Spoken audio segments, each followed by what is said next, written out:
한 달 만에 말라기 본문으로 돌아왔습니다. 오늘은 말라기의 마지막 단락입니다. 그 전에 오늘 어버이의 날이기도 하고 주일인데 우리 한번 인사를 하면 좋겠습니다. 모든 아버지 어머니 되신 분 축하하면서 얼굴 보시면서 한번 인사하겠습니다. 축하합니다. 감사합니다. 네. 박수 한번 할까요? 네.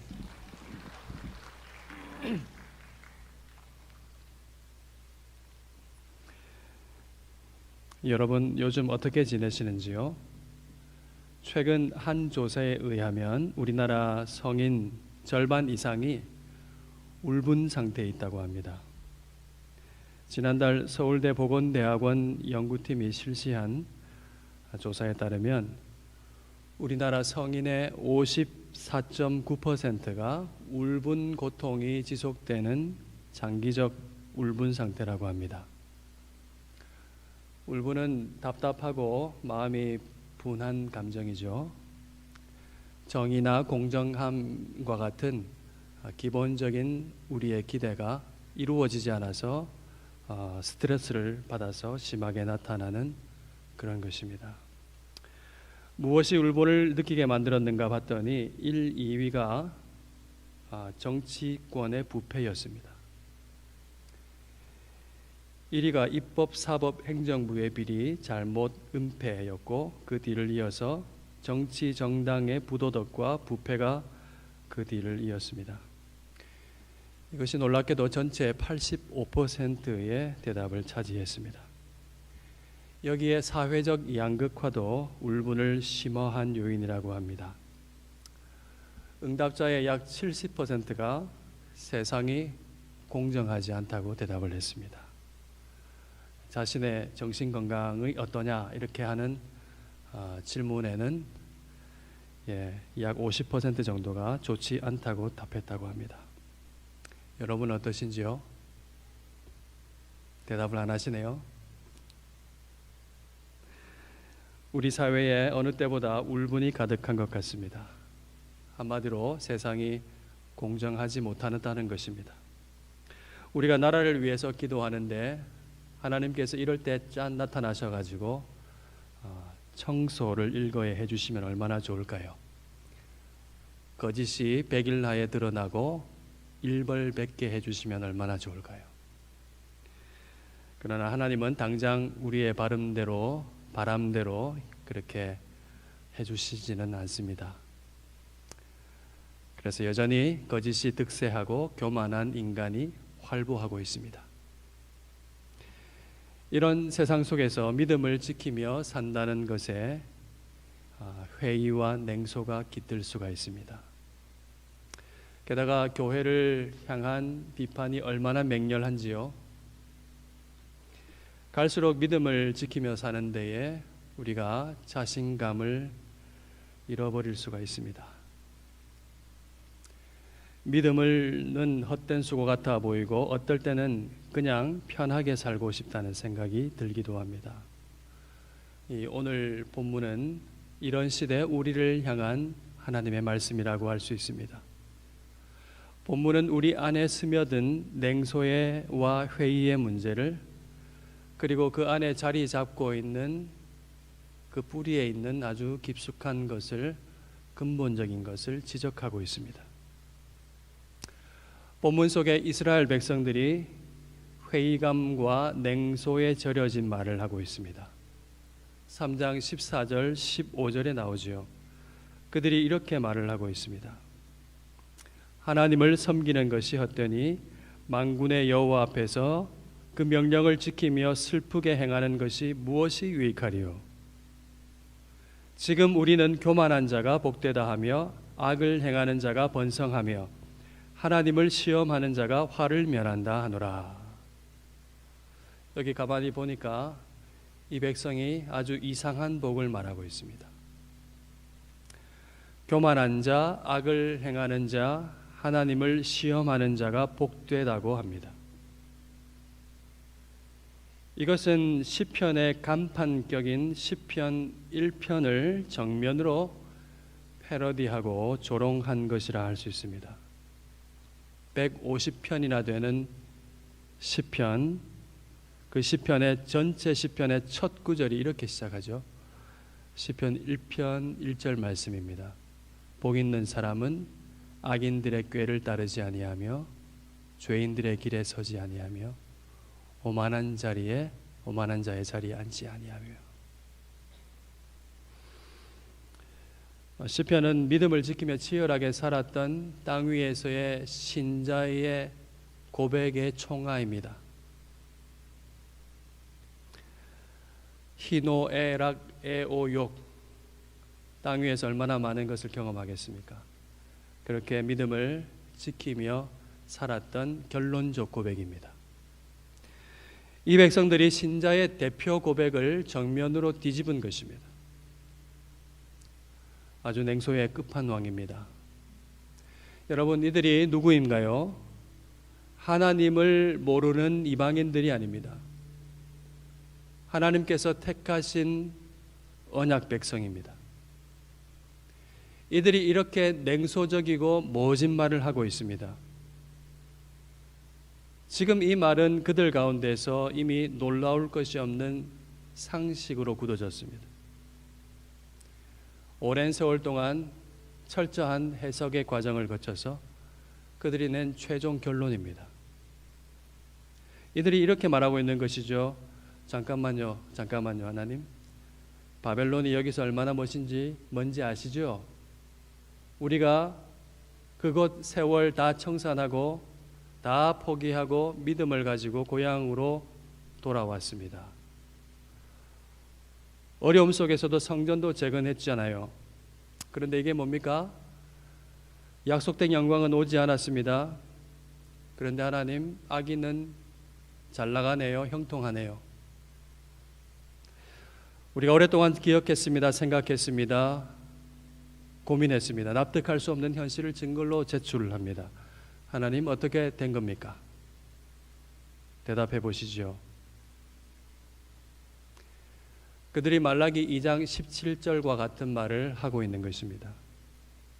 악을 행하는 자는 여호와의 눈에 좋게 보이며 그에게 기쁨이 된다. 그리고 그 결론은 정의의 하나님이 어디 계시냐입니다. 물론 울분을 이해하지 못하는 것은 아닙니다. 답답하고 분하면 그럴 수도 있습니다. 그러나 하나님은 이들 백성의 말을 죄 없다 하지 않으십니다. 그 이유는 단지 그들의 말이 불경스럽기 때문에 그런 것이 아닙니다. 대들고 있기 때문이 아닙니다. 그들은 정의로운 척 하고 있지만은 그들의 말 근저에는 악한 것이 자리 잡고 있기 때문입니다. 성경 13절 말씀을 보시면은 하나님은 그들이 완악한 말을 하고 있으며 하나님을 대적하고 있다고 분명하게 말씀하고 있습니다. 여러분, 왜 완악한 말이며 왜 하나님을 대적하는 말이 될까요? 14절 15절에 나와 있는 그들의 말을 잘 관찰해 보실 수 있기를 바랍니다. 그들의 시야 14절 15절이죠. 그들의 시야는, 그들의 비전은 지금에 국한되어 있습니다. 지금 우리에게 무슨 유익이 있느냐 하는 것이 관건입니다. 그들에게 정의는 무엇입니까? 그들에게 정의는 지금 내게 주어져야 하는 유익입니다. 내가 이렇게 하나님을 열심히 섬겼으므로 지금 내게 유익이 있어야 한다는 것입니다. 여러분 잘 보십시오. 이 모습이 어떻습니까? 자기가 기준이 된 모습입니다. 자기가 기준이 되어서 하나님마저 평가합니다. 그러면 하나님을 평가하는 그들은 도대체 누굴까요? 그들은 사실상 하나님보다 높습니다. 자기에게 있어야 할 유익이 없다고, 정의의 하나님은 없다고 합니다. 그들에게는 이런 등식이 성립하는 거죠. 지금 내게 유익이 없다 이꼴 정의의 하나님이 어디 계시냐. 여러분, 이게 뭔가요? 놀라지 마십시오. 이것이 우상 숭배자의 마음입니다. 하나님을 보이는 유익의 형상으로 등치시키는 것입니다. 지금 내게 유익이 안 보이면 하나님도 없는 것입니다. 지금 악한 자가 벌어들이고 있는 그 돈 때문에, 그 잘 나가는 형통 때문에 심각한 회의와 냉소가 드는 것입니다.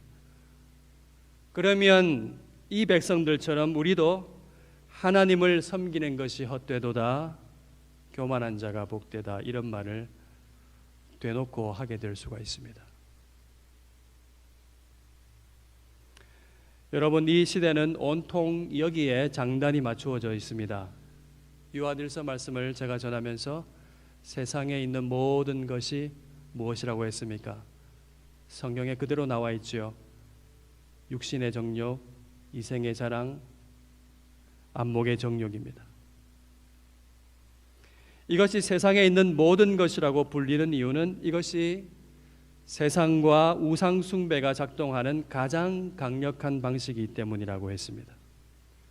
우리 악한 본성과 세상에 있는 모든 것이 합력하여서 우리의 부패한 마음에 기뻐하게 할 것을 추구하고 하나님을 대적하게 만드는 것입니다. 지금 나에게 무슨 유익이 있느냐? 이 말은 이 세대를 총괄하는 대표적인 표어입니다. 지금 나에게 아무 유익이 없으면 그 어떤 것도 아무것도 아닙니다. 내가 기쁘게 여기는 유익이 내게 있은 다음에야 하나님도 있습니다. 지금 나에게 유익을 주지 못하는 하나님은 그들에게 철저히 무능합니다. 아니면 사실 아예 없는 분일 수도 있습니다. 어느 경우라도 달라질 건 없죠. 자기가 원하는 지금 나에게 유익을 주지 못하는 하나님은 사실상 없는 분이나 마찬가지입니다. 그래서 많은 신자들이 무신론자로 살아가고 있습니다. 그래서 유익을 줄 만한 다른 것을 은밀히 혹은 공공연히 섬깁니다. 여러분, 우리가 분별해야 합니다. 세상은 하나님을 찾는 것을 헛되다, 헛수고다, 뭐하냐 그렇게 조롱합니다. 지금 너에게 유익을 주는 그것이 진리라고 말을 합니다. 효과 있어 보이는 실용주의가 효과가 없어 보이는 복음의 원리를 덮고 있습니다. 세상의 원리가 대세를 이루어서 신자를 삼키려고 합니다. 하나님을 경외하면서 인내하는 그것을 어리석다고 말을 하고 있습니다. 여러분은 이 기세 앞에서 어떻습니까? 여러분은 이 기세 앞에서 어떤가요? 이 실용주의 우상과 싸운 믿음의 선배의 말을 들어봅시다. 시편 73편에 나오는 아삽이라는 인물입니다. 그는 형통한 악한 자가 형통한 것을 보면서 정말 질투가 났습니다.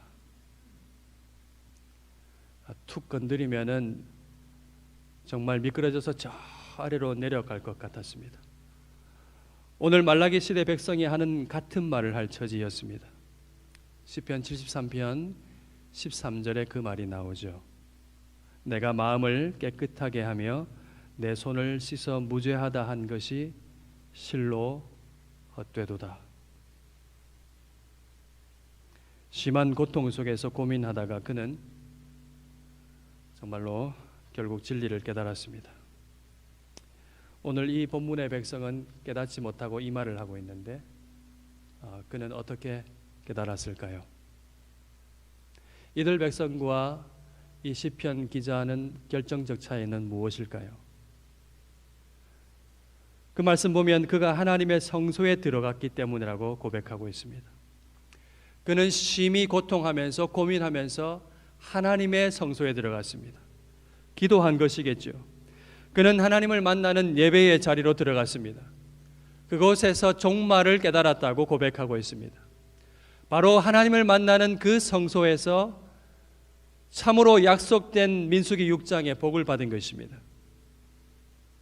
하나님께서 그 얼굴을 그에게 향하여 드사 그 얼굴빛을 비추어 주심으로 그가 은혜가 무엇인지 그것을 깨닫게 되고 평강하게 된 것입니다. 그래서 뒤집혔던 시편 1편 1절의 말씀이 정위치로 돌아오게 된 것입니다.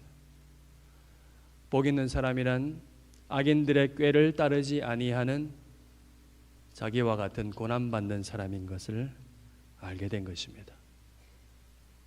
그 성소에서 그는 복 있는 사람이란 시냇가에 심은 나무와 같음을, 악인은 결국 바람에 나는 겨와 같음을 알게 된 것입니다. 그 성소에서 예배하면서 기도하면서 그는 내 육체와 마음은 쇠약하나 하나님은 내 마음의 반석이시요 영원한 분깃이시라 하는 이 은혜를 깨닫게 된 것입니다. 여러분, 영원한 너무나도 광대한 그분이 그의 설 반석이요 그의 몫이라는 참으로 놀라운 신비한 고백입니다. 여러분, 이 말라기 시대의 백성의 말은 어디서 나왔을까요?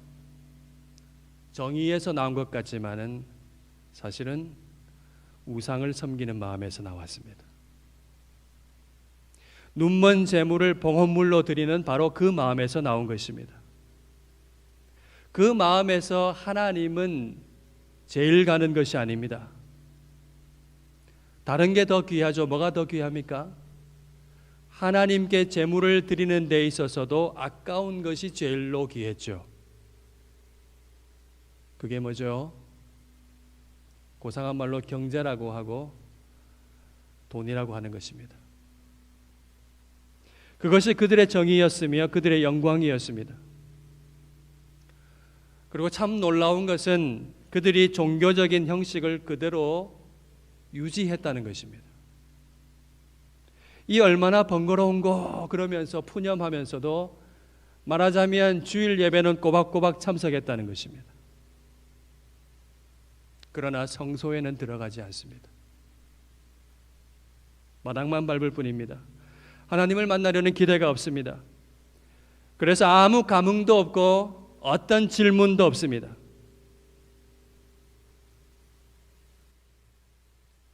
하나님을 만나지 않기 때문에 현실을 해석할 힘이 없습니다.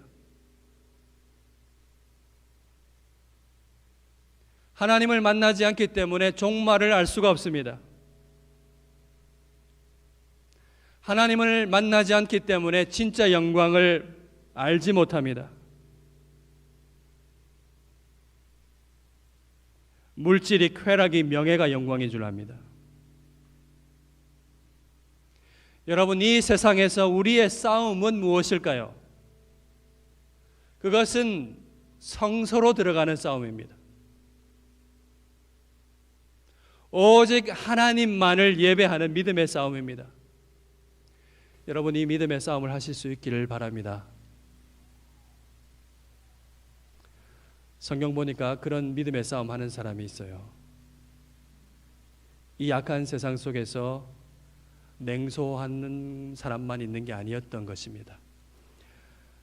우상 숭배가 가득한 세상 가운데서 하나님을 경외하는 사람들이 남아 있습니다. 여러분, 그런 남아 있는 사람 되기를 바랍니다. 대세에 편승할 줄 모르는 고단한 사람들이 하는 말이 16절이에요. 그때 여호와를 경외하는 자들이 피차에 말하며 여호와께서 그것을 분명히 들으시고 여호와를 경외하는 자와 그 이름을 존중히 여기는 자를 위하여 여호와 앞에 있는 기념책에 기록하셨느니라. 여러분, 이 말씀이 어떻게 들립니까? 아주 한가하게 여유롭게 하는 말이 아닙니다. 정말로 싸움하면서 하는 말이에요. 그들이 세상 속에서 믿음의 말을 하면서 서로를 붙들어주고 격려하는 말입니다. 세상 물결에 떠내려가지 않도록 하나님의 말씀에 믿음의 닻을 내리고 싸우고 있는 것입니다. 고난을 받으면서 인내하면서 떨며 기도하고 있는 말인 것입니다. 하나님께서 우리의 말을 듣고 계신다. 우리를 보고 계신다. 그렇게 외치고 서로를 일깨우는 그런 말인 것입니다. 하나님은 신자의 말을 분명히 들으시고 그 이름을 기념책에 기록하십니다. 하나님은 사실 기념책 같은 거 필요 없습니다. 전지전능하시기 때문에 다 기억하십니다. 그러나 우리 편에서 말씀하시는 것입니다. 왜 그 앞에 있는 기념책에 기록하신다고 말씀하실까요? 전지하시고 모든 것을 아시지만은 다시 한 번 더 기억하겠다는 결단의 말씀인 것입니다. 그 하나님께서 우리에게 말씀하십니다. 17절, 18절 말씀입니다. 만군의 여호와가 이르노라 나는 내가 정한 날에 그들을 나의 특별한 소유로 삼을 것이요 또 사람이 자기를 섬기는 아들을 아낌같이 내가 그들을 아끼리니 그때에 너희가 돌아와서 의인과 악인을 분별하고 하나님을 섬기는 자와 섬기지 아니하는 자를 분별하리라. 하나님께서 정하신 그날에 우리를 하나님의 특별한 소유로 삼으십니다. 사람들이 자기 아들을 사랑하고 아끼는 것과 같이 우리를 특별하게 아낄 것이라고 말씀하십니다. 하나님과 연합하게 될 때에 그 마지막 날에 우리는 의인과 악인을 분별하는 심판의 자리에까지 이르게 될 것입니다. 주와 함께 왕노릇하는 그 영광의 자리에 이르게 된다는 말씀입니다. 하나님께서 이 놀라운 영광을 주시려고 하나님께서 한 날을 정하셨습니다. 그 날을 이미 오게 하셨습니다. 그리고 그 날을 완전히 이루실 것입니다. 여러분, 그 날은 어떤 날입니까? 4장 1절 말씀이죠. 그 날은 용광로 불 같은 날입니다. 그 날은 진리라고 주장되었던 모든 거짓이 탄로나고 그 모든 거짓이 용해되는 날입니다. 용광로 쇠도 너끈히 여기는 불이잖아요. 얼마나 뜨겁겠습니까? 지푸라기는 그 불 닿기도 전에 흔적도 없이 사라질 것입니다. 그날은 교만한 자와 악을 행하는 자가 지푸라기 같이 남김없이 살라지는 날입니다. 다시는 거짓이 싹이 돋아나지 않도록 그 뿌리까지, 그리고 다시는 그 거짓의 가지가 아무도 걸리지 않도록 그 가지까지 남김없이 불태워 살라버리는 그날입니다. 그날은 오는 날이죠. 취소됨이 없이 성큼성큼 우리 가운데 다가오는 날입니다. 아무도 막을 수가 없습니다. 왜냐하면 하나님께서 이루어 가시기 때문에 그렇습니다. 그날은 이미 왔습니다. 그날은 바로 예수 그리스도의 날입니다. 악인에게는 용광로 불과 같은 심판의 날이지만은 하나님을 경외하는 이들에게는 공의로운 해가 돋는 날입니다. 치료하는 광선이 비추어지는 날입니다. 여러분, 이 말씀이 이루어졌습니다. 누가복음 1장 77절 79절 말씀입니다. 우리 다 같이 한번 읽어볼까요? 주의 백성에게 그 죄 사함으로 말미암는 구원을 알게 하리니 이는 우리 하나님의 긍휼로 인함이라. 이로써 돋는 해가 위로부터 우리에게 임하여 어둠과 죽음의 그늘에 앉은 자에게 비치고 우리 발을 평강의 길로 인도하시리로다 하니라. 그날은 하나님께서 몸을 입고 이 세상에 오신 성육신의 날입니다. 그날은 십자가의 고난의 날입니다. 그날은 부활의 날입니다. 이로써 죽음의 권세가 죽은 날입니다. 죄로 죽었던 우리가 그리스도 안에서 다시 살아난 날입니다. 또한 그날은 성령의 날입니다. 사랑의 하나님께서 그들 백성 마음 한가운데 거하시는 날입니다. 여러분, 우리가 그 날을 지금 살고 있습니다. 성령께서 우리 발을 평강의 길로 인도하십니다. 우리를 치료하셨습니다. 여러분, 세상도 치료를 말하죠. 이 세상의 세대의 대표적인 키워드가 힐링입니다.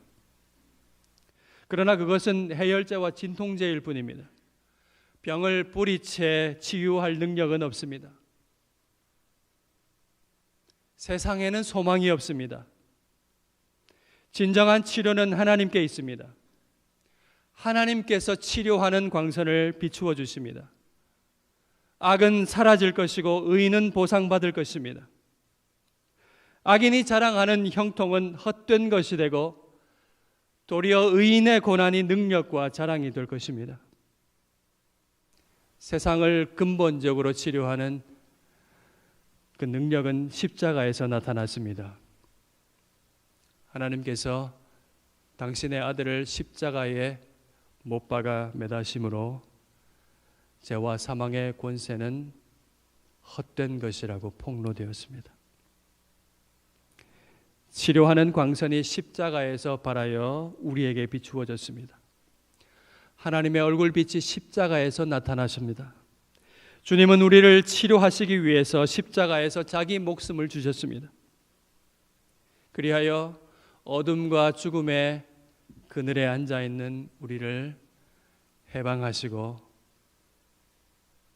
우리를 어둠에 다니지 않게 하시고 우리를 평강의 길로 인도하십니다.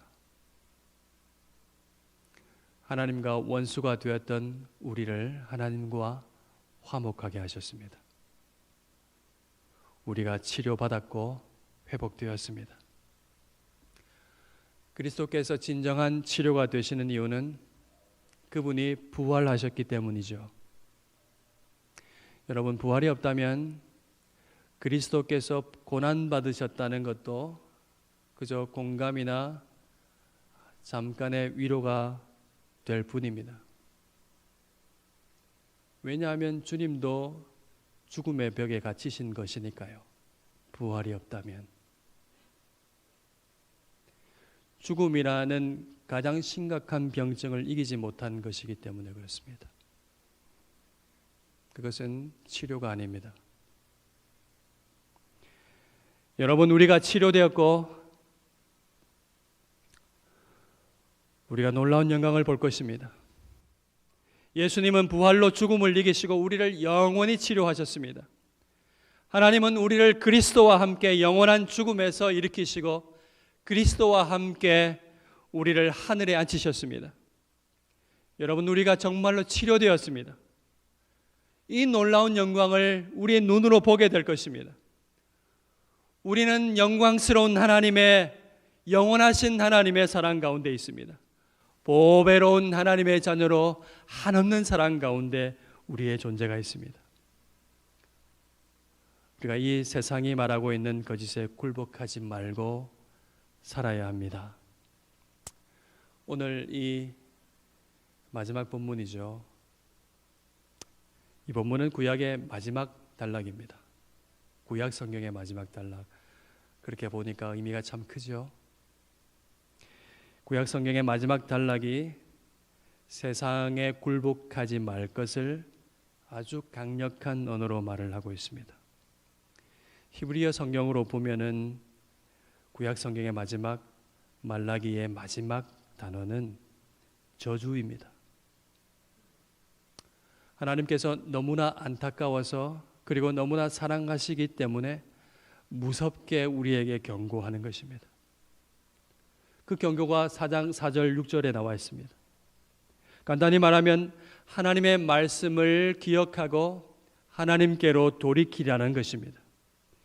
엘리야와 같이 온 세례 요한이 준비한 예수님의 길로 돌이키라는 것입니다.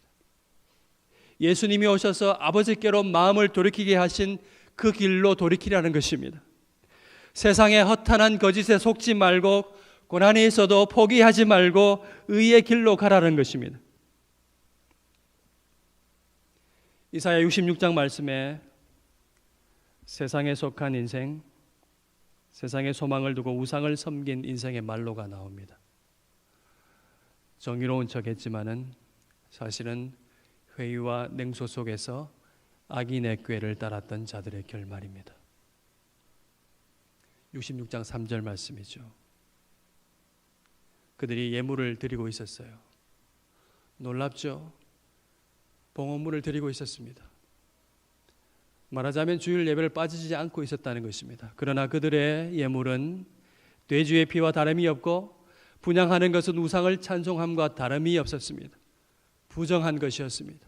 하나님께서 원하시는 중심이 없었던 것입니다. 거룩하지 못했던 것이죠. 그들은 자기의 길을 택하며 그들의 마음은 가증한 것을 기뻐했습니다. 그들은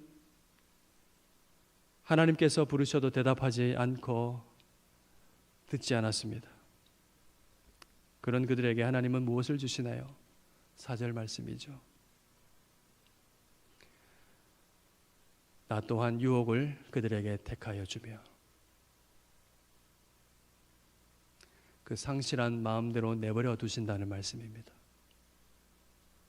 그래서 어떻게 됩니까?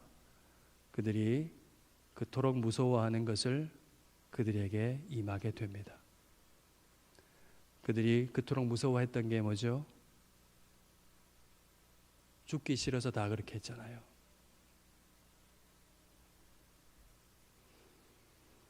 극복할 수 없는 죽음과 소멸이 올 것이라는 말씀입니다. 그러나 2절 말씀이죠. 마음이 가난하고 심령에 통회하며 하나님의 말씀을 듣고 떠는 자는 하나님께서 돌보십니다. 이 떨다라는 말이 우리의 눈길을 끌죠.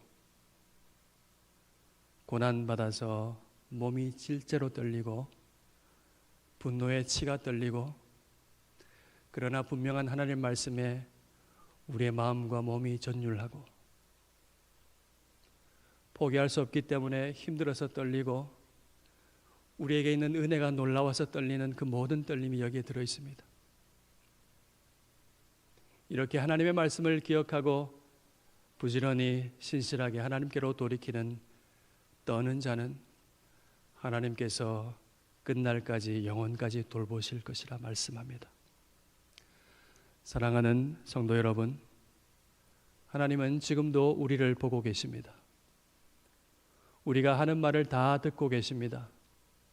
보배로운 소유로 삼으신 당신의 자녀의 말을 귀담아 들으십니다. 그 고백을 하나도 잊지 않고 마음에 기억하십니다. 그분은 기념책에 기록하십니다. 지금은 악한 자가 이기는 것 같고 교만한 자의 말이 세상을 덮는 것 같지만은 그러나 그날이 오면 모든 것이 뒤바뀔 것입니다. 그날에 우리는 외양간에서 나온 송아지처럼 기쁨에 넘쳐서 뛰게 될 것입니다. 우리는 실로 하나님께서 완전한 정의로 보응하시는 것을 볼 것입니다. 하나님의 선하심과 인자하심이 영원하시다는 사실을 우리의 육신의 눈으로 실제 확인하면서 찬송하게 될 것입니다. 우리의 탄식과 눈물과 고난과 울분이 헛되지 않았음을 하나님 앞에서 인자하신 그분 앞에서 확인하게 될 것입니다. 우리의 탄식은 기쁨으로 바뀌게 될 것입니다. 완전한 기쁨, 완전한 평강, 완전한 사랑 가운데 거하게 될 것입니다. 그날은 반드시 옵니다. 주의 약속은 더딘 것이 아니라 오래 참으시는 것입니다. 하나님은 아무도 멸망하지 아니하고 다 회개에 이르기를 원하십니다. 그래서 여러분, 지금이 은혜 받을 때요, 구원의 날입니다. 돌이켜야 합니다. 주님께서 어떻게 우리를 사랑하셨는지 보십시오. 주님은 우리를 치료하시기 위해서 자기 목숨을 십자가에서 주셨습니다. 자기 목숨을 아끼지 아니하고 주신 하나님이 자기 아들의 목숨을 귀한 것으로 여기지 아니하시고 아끼지 아니하시고 우리에게 쏟아부으신 하나님이 우리를 붙들고 계십니다. 여러분, 낙심하지 마십시오. 소망을 세상에 두지 마십시오. 여러분, 오늘 믿음의 말을 하십시오. 오늘 일어나서 하나님의 성소의 깊은 곳으로 들어가 예배하십시오. 오늘 하나님을 경외하십시오. 오늘 하나님의 말씀을 기억하고 하나님 말씀으로 돌이키십시오. 의의 길로 돌이키십시오. 치료하는 광선이, 그 은혜의 빛이, 하나님의 얼굴 빛이 오늘도 우리 위에 비추고 있습니다. 여러분의 마음에, 그리고 우리의 사랑하는 자녀들 위에, 우리의 가족 위에, 우리 공동체, 우리 교회 위에 그 빛이 찬란하게 영광스럽게 비치고 있습니다. 그 은혜의 빛 앞에서 고개를 드십시오. 하나님의 얼굴빛을 향하여 우리의 얼굴을 자신 있게 드십시오. 하나님께서 진정으로 원하는 자에게 회복을 주십니다.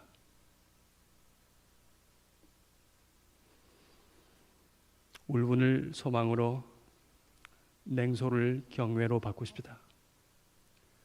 흩어진 마음을 하나님의 얼굴빛 아래로 모으시고 우리 모두 은혜의 빛 아래에서 믿음의 걸음을 소망 가운데 힘차게 활기차게 걸어가는 저와 여러분 되기를 주님의 이름으로 축원합니다. 아멘.